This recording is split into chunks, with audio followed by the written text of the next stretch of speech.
Всем привет! Спасибо, что присоединились сегодня к нам. Если вы смотрите это видео, это значит, что скоро на платформе NFT Stars стартует новый эксклюзивный аукцион, и на этот раз выставляется работа «Она».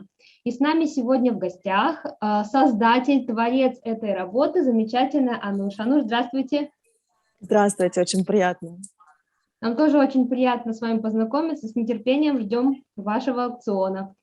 Хотели бы задать вам несколько вопросов касательно вашей работы и вообще творческого пути.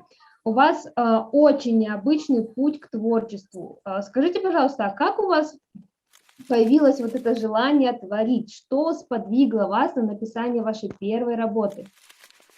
Если честно, когда мне когда-либо, точнее, рассказывали истории, такие вот чудеса произошли, там, яблоко не то упало, и что-то там приснилось, я всегда очень цинично реагировала на такие вещи и даже смеялась.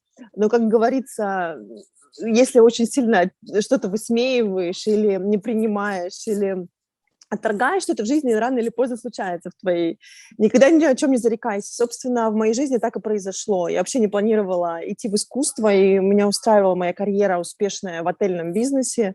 По иронии судьбы, я сегодня нахожусь в Хилтоне. Просто здесь связь лучше, чем у меня в мастерской. Зашла сюда. И я здесь начинала свою карьеру.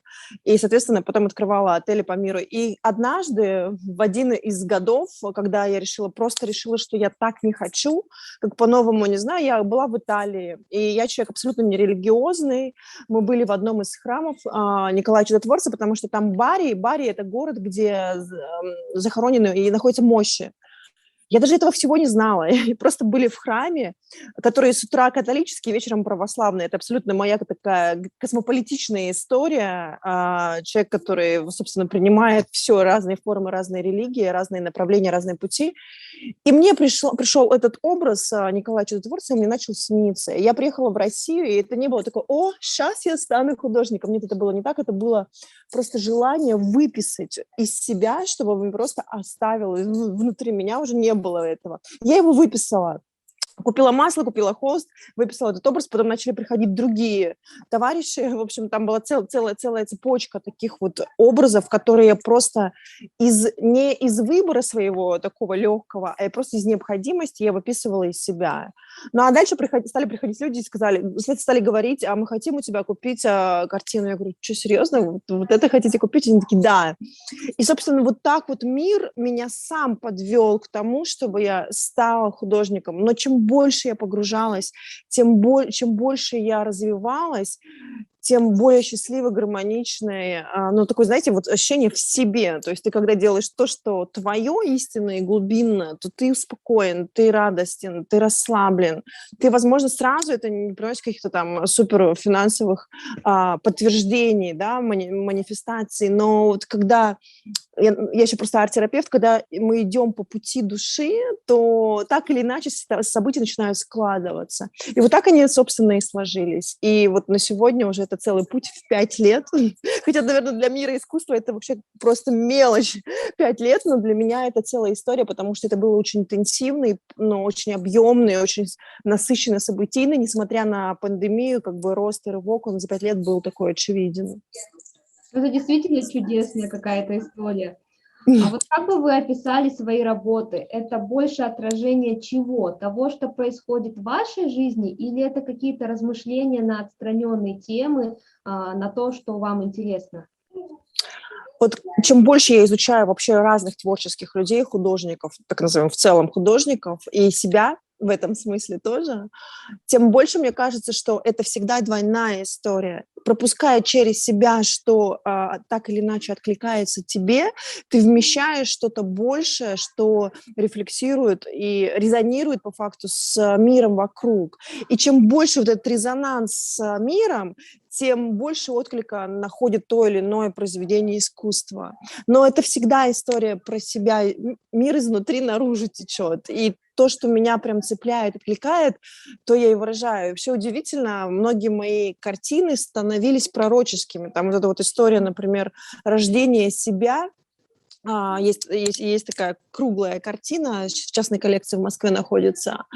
Я тогда еще не понимала, но вот этот год, который вот, собственно, последнее мы пережили как люди планеты Земля, он так или иначе вот связан с каким-то новым рождением себя как, ну, людей, как сознание, да, вот какой-то переход на новый уровень, ну, у кого-то квантовые скачки, понятно, через какие-то потрясения, но, собственно, рождение себя, оно тоже вот выход, он не всегда приятный, это выход, я имею в виду, из утробы матери, там просто нарисован человек, ну, такое существо взрослое, и оно в лимоне. Лимон, ну, как бы такое параллель с яйцом, да, с утробой даже, наверное, не с яйцом, а с утробой. И вот он рождает себя. Идея какая, что один раз мы рождаемся биологически, а второй раз мы рождаемся в духе.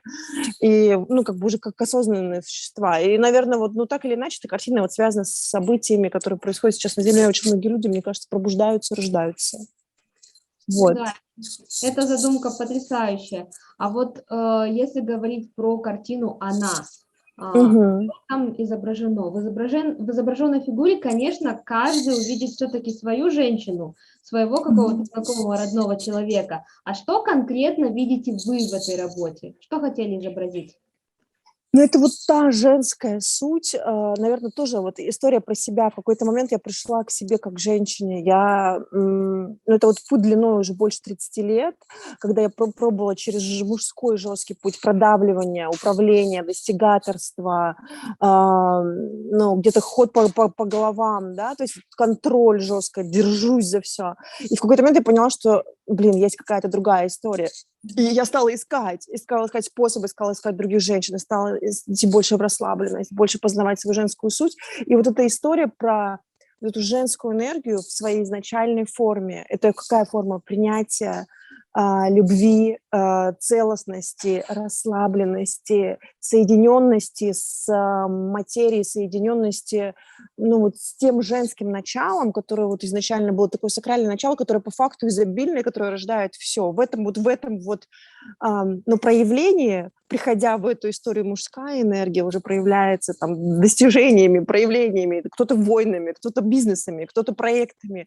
Но вот это вот как платформа, как изначально, ну, вот как сосуд, да, ну, вот еще есть понятие как матки, да, вот то, что вот все это держит, это вот именно вот эта энергия. То есть для меня это вот не искаженная женская форма. Удивительно, я на самом деле худосочная, а вот там изображена такая полная женщина, вот эта вот полнота, наполненность, изобильная история, интуитивное начало. И вот если говорить про вот эту вот женскую энергию, женскую суть, мы склонны думать, что вот эта женщина – это мужчина. А с этой картины у меня начался поиск. Я, собственно, людей, зрителей, моих подписчиков, тех, кто в моем окружении, я их подталкиваю к еще одной мысли, что в каждом из нас, неважно, мы мужчина или женщина, есть и мужская, и женская энергия. И на самом деле мир сейчас, ну, как я это чувствую, вот идет к этому соединению и проявлению, и принятию, потому что, например, мужчина, ну, я человек тоже из бизнеса, да, из управления, из системы, из корпорации пришла. Чем больше у мужчины, который, казалось бы, там, достигатор, с большими там амбициями, с развитой логикой, структурированностью, тем больше у него вот это вот творческое, интуитивное начало развито, это как раз вот женское начало в нем, тем он больше становится успешным, потому что там, где сделки на миллионы долларов, на миллиарды, там уже недостаточно логики А плюс Б равно С, должна быть вот эта вот интуитивная чуйка, вот эта вот чувствительность, тонкая история, которая позволит принять решение очень быстро, не из просчетов там бизнес огромных там, да, этих проектов, планов, а вот где-то вот нужно принять это быстрое решение. И вот соединение вместе, это просто, ну, это люди, которые супер успешные, супер проявленные, мы их наблюдаем в мире. Вот как-то так. Отлично. А вот существует выражение, что за каждым великим мужчиной стоит сильная женщина. Как, по-вашему, не кажется ли вам это выражение устаревшим? Именно вот устаревший этот образ женщины как источника энергии для мужчины? Ну, собственно, я уже начала в предыдущем вашем вопросе отвечать, что да, я склонна думать, что немножко оно уже подустарело, в том смысле, что в каждом из нас на самом деле есть и та, и другая часть. И если мы соединены, и проявлены, и приняли в себе.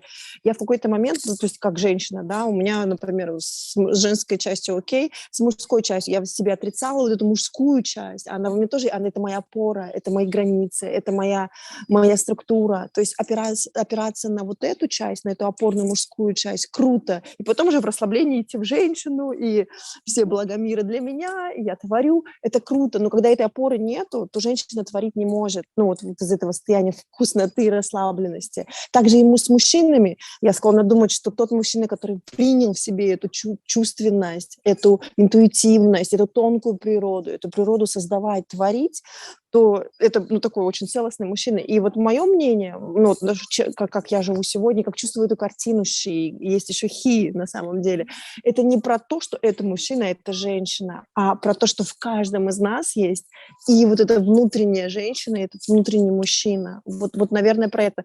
Если говорить про вот это выражение, что за каждым успешным мужчиной стоит там женщина великая, я склонна немножко перефразировать эту историю и сказать о том, что теперь вместе они идут, что с каждым проявленным мужчиной есть, ну, мне так хочется, мне хочется вот в эту сторону больше двигаться, что что мужчина целостный и женщина целостная, и вместе они как синергия, как 1+1, вот это вот проявленные целостные личности, соединенные со своими частями. И тогда, не соединяясь вместе, тогда вообще просто как ракета. То есть это уже синергия срабатывает. Не просто там 0,5 плюс 0,5, вот они соединились, и что-то там как-то перекатывается. Нет, этот один, и этот один. И вот в этом резонансе они создают 11.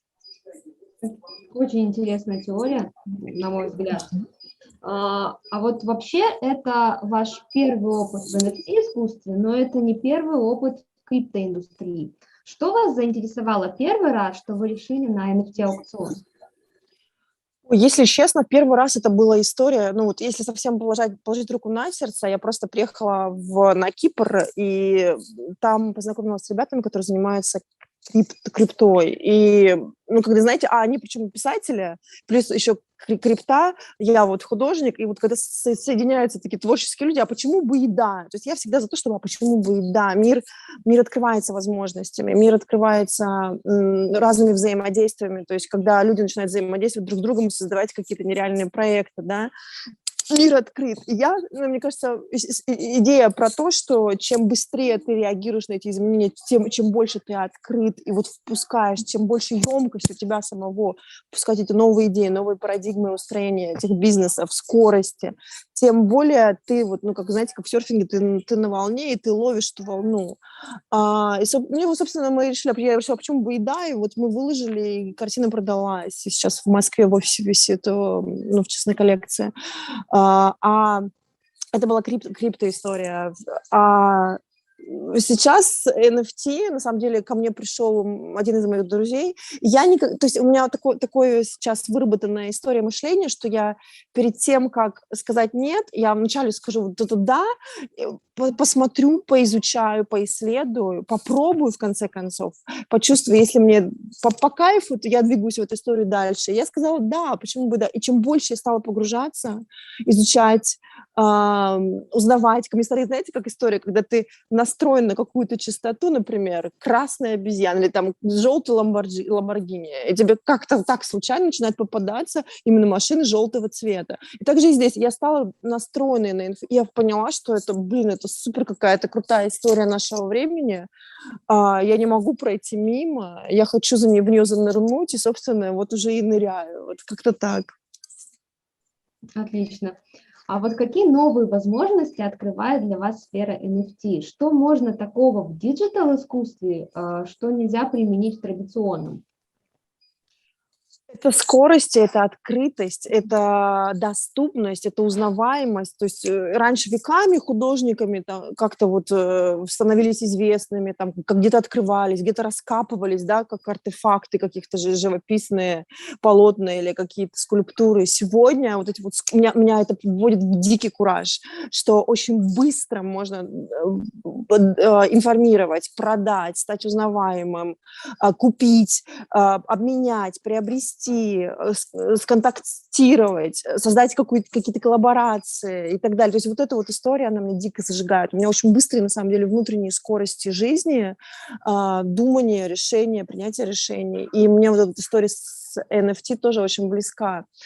Ну, плюс это, я не говорю, что я ухожу именно из традиционного искусства, все закрываю двери. Нет, я хочу просто расшириться. Это также возможность привлечь каких-то новых людей, познакомиться, И плюс реальное именно традиционное искусство, ну, это все равно привязка к месту, привязка к времени. А здесь ты тоже не привязан, ты можешь где угодно творить, ты можешь где угодно создавать, ты можешь просто, ну, вообще быть не привязанным ни к чему, ни к пространству, даже ни ко времени, просто быть таким чистым проводником творчества и выходить в весь мир, взаимодействовать со всем миром. То есть тоже нет ограниченности. Вот я на сегодня я в Сибири, да, там скоро уезжаю, улетаю в Москву, все равно это привязка некая. Здесь нет никакой привязки, это очень круто.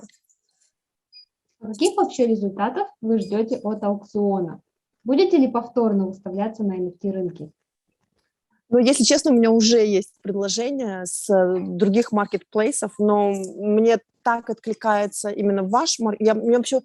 Мой выбор всегда по людям. Ну, то есть я иду в ресторан, где мне приятные люди, я взаимодействую, иду в коллаборации какие-то там, партнерства с дизайнерами, например. Прошу прощения, это звонок у меня был. Иду исключительно, если мне откликаются люди. Вот несмотря на цифровизацию, да, на оцифровку всего, виртуализацию, все равно вот эта вот ниточка людей, она сохраняется. И для меня это на сегодня приоритет. Мне очень откликаетесь вы. То, что вы делаете, это круто, вы это делаете качественно, вы делаете крутые отборы. Именно я уже посмотрела всех художников. И человеческий фактор для меня важен. Но уже, говорю, есть еще предложение, поэтому, наверное, будем выставляться еще, посмотрим. Я надеюсь, этот аукцион будет тоже успешным, классным и принесет благо как мне, так и тем инвесторам, которые захотят поучаствовать, также и вам. Спасибо вам большое за теплые слова. Напоминаю, что 7 сентября в 10:00 по UTC выходит на аукцион работа Щи, или в русскоязычной версии она, замечательной художницы Ануш. Ануш, спасибо, что вы были сегодня с нами. Я думаю, мы многому можем у вас поучиться, вашему стилю жизни, вашей легкости, вашему состоянию потока. Большой вам удачи на нашем аукционе, на всех последующих. Еще раз спасибо. Благодарю вас, вам также желаю удачи, продвижения, вы делаете крутые вещи. И прям, я на самом деле больше чувствую сейчас в данном случае, чем анализирую, да, потому что не совсем еще погружена в эту историю, еще хочу больше занырнуть. Но вот то, что я чувствую, это реально очень круто. Поэтому удачи, всего самого наилучшего. Это я сердечко пытаюсь сделать так. Ну, короче, вот так. Да, вот так вот. Это From Siberia with Love. Спасибо вам. До свидания. До свидания.